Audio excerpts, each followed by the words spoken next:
never give up the fight. We've been fighting here in Scotland for a good few years now. It seemed overwhelming at the beginning. Just to kind of go back a few years ago, we as a group for Women Scotland set up with myself, Trina Budge, Nicole Jones and Magdalene Burns, who some of you may have heard of and maybe seen some of her YouTube.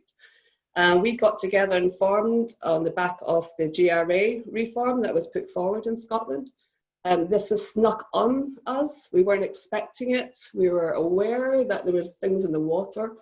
And then suddenly Scottish Government just landed on this on us. There was no kind of advertising of this. The general public had no idea this was happening.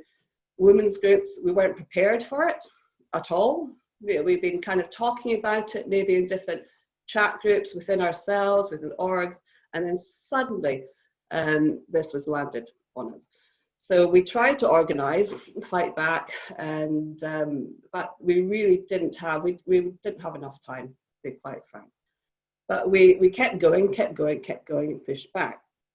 And luckily for us, we must have contacted or someone listened to us, and Scottish Government decided that they were going to have a second public reform. And so that went ahead. By this point, the wider public have actually started speaking about it. It was more common knowledge. We started picking up in press. And then unfortunately, COVID hit and everything was put on pause. We really thought we were actually gaining some traction here. So currently, as it stands in Scotland, they are still planning to go through with this. It's just stopped because of COVID-19. But however, we are actually going into general election in May next year. So they've stated that we will not be looking at before May. So it gives us a bit more breathing space, but still, the current Scottish Government, SNP-led, are still planning to go ahead.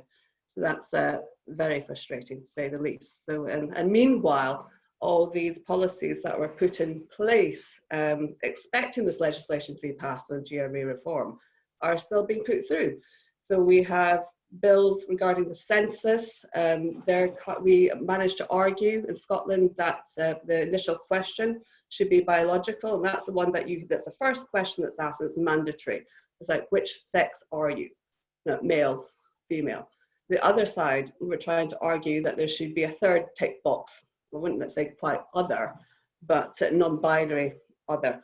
So we managed to actually get into Parliament and argue that it should actually remain the same. It had that as it stands for the way over 100 years, well, a couple of hundred years, we've had kind of some form of a census, that it must remain male and female. And we thought, wonderful, we've won something, until they decided to kind of go down for the trans background as a secondary question, of which we were actually very happy to actually include. So if they were going to have male, female as the first question, that's a secondary question asking, do you have a transgender history, would be perfect, because then you'd be able to get the stats, get the information that would be required for future laws, etc.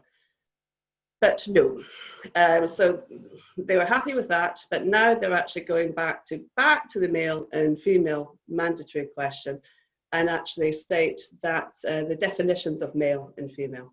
So albeit we thought we won that minor battle, the war's not over. So they're looking to actually, in the supporting documents about how to answer that question, whether you're male or female, should be your gender identity. So what is the point in that if we've just agreed that we're also having this trans history question, which is non-mandatory, further down? So that's very frustrating.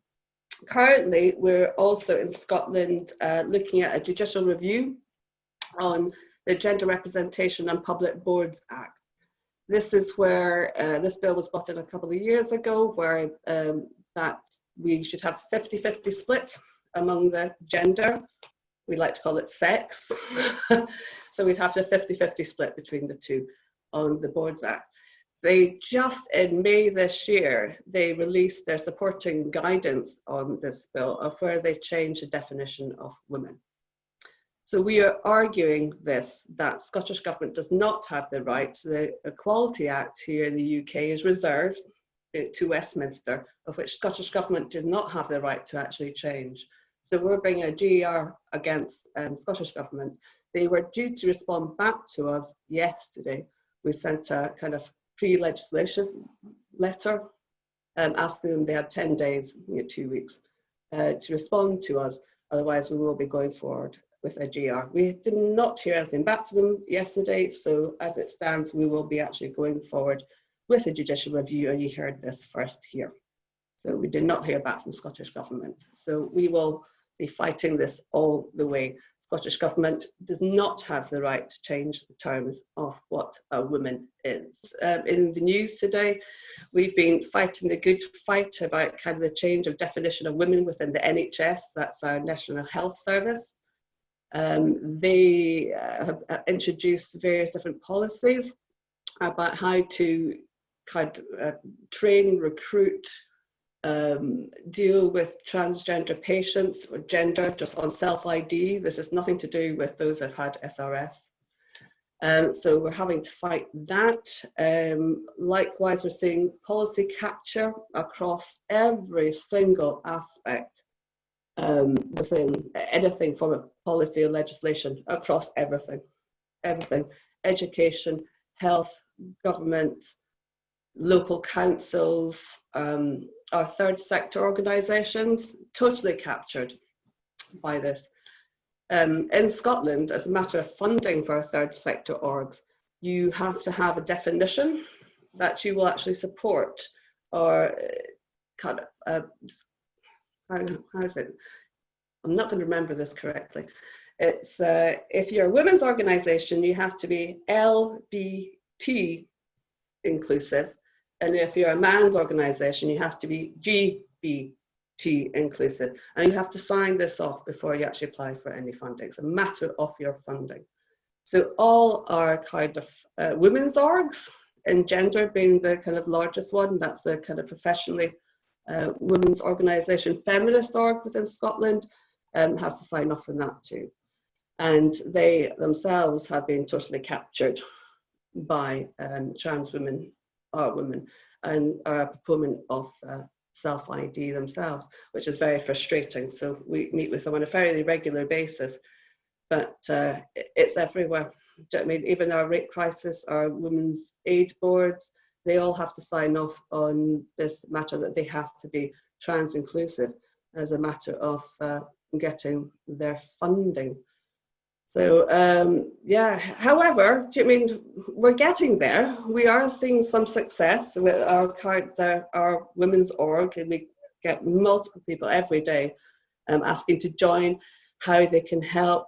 We have multiple meetings all over kind of Scotland, local groups, wider big groups. We've been outside Parliament with demos, with our flags, you know, kind of like saying, you will listen to us, and they will have to listen to us.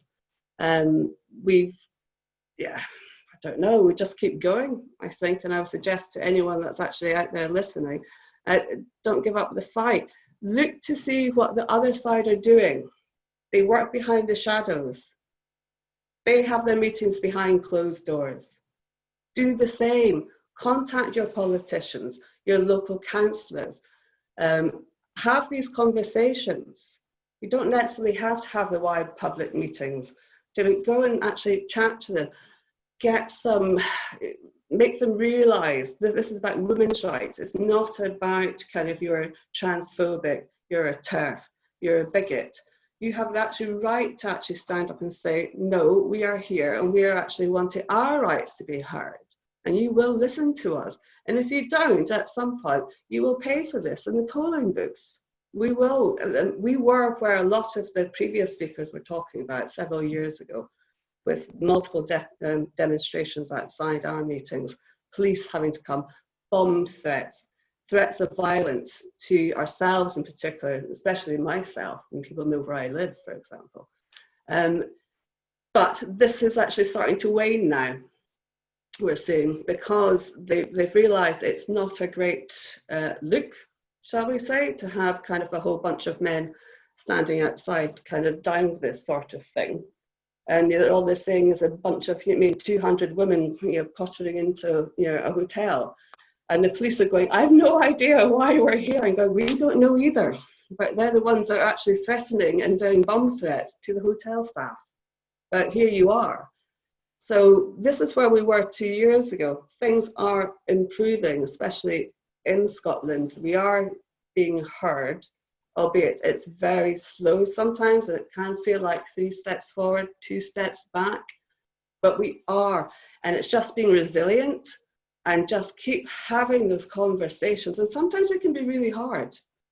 And as much as it's, Maureen will actually understand this herself, we've had a lot of problems with our academics here in Scotland, where there's been a lot of pushback from students who have had the whole education here in Scotland about you be kind, be nice. Doesn't matter what anyone kind of identifies as, it doesn't harm anyone. But this is how they've had their education for the past 10 years, because it has been in our Scottish education. So when they come to being a student and they have some pushback or just even questioning why, they don't know how to actually respond apart from going, turf, bigot, no, you can't say this, you're a terrible, reporting to universities, etc. So that we do have these kind of groups within Scotland that have been very problematic for those who actually work there. And academia is especially one. That in the arts as well seems to be kind of quite hard. These are quite ingrained viewpoints, but we're working on it. So but just don't give up the good fight, keep talking. And these webinars are just absolutely amazing, and it's so fantastic. And if anyone would like to actually kind of reach out to us and actually speak about how we've kind of maybe managed to have these conversations and actually to kind of build where we were from several years ago, I'm really happy to have those. So feel free to reach out to Women Scotland. You can contact us on info@Women Scotland, or we're on Twitter, or we're on Facebook, so you can find us somewhere. But really keep having those conversations, and we will get there. We will.